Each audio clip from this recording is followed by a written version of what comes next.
200年前，卡尔·马克思出生在这座小楼里。30年后，他和恩格斯用一本小册子回答了人类向何处去的宏大命题。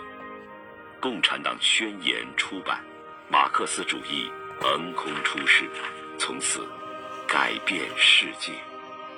10月革命一声炮响，危难之际的中国看到了曙光。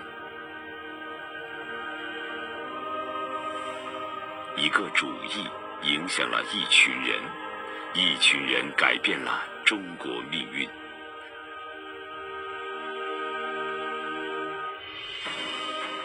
这群人有一个名字：中国共产党人。中国共产党人开始了将马克思主义和中国实际相结合的探索，历经艰辛，创立了毛泽东思想，实现了马克思主义中国化第一次历史性飞跃。到底什么是社会主义？怎样建设社会主义？中国共产党人创立了邓小平理论，开辟了中国特色社会主义道路，实现了马克思主义中国化第2次历史性飞跃。中国特色社会主义理论体系不断丰富和发展，先后形成了3个代表重要思想：科学发展观。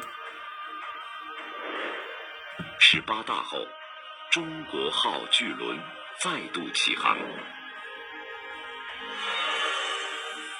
我们应该坚持和发展什么样的中国特色社会主义？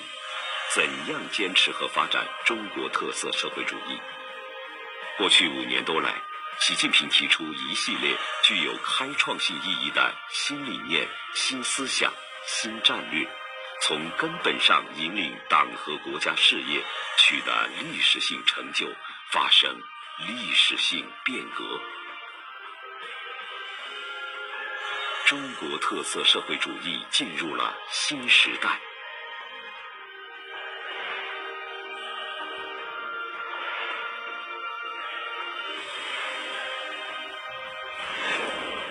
中国共产党人创立了习近平新时代中国特色社会主义思想，实现了马克思主义中国化的新飞跃。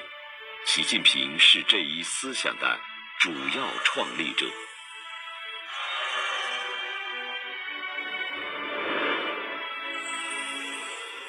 在这一旗帜下，中国人民正不断开创中华民族伟大复兴更加光明的前景。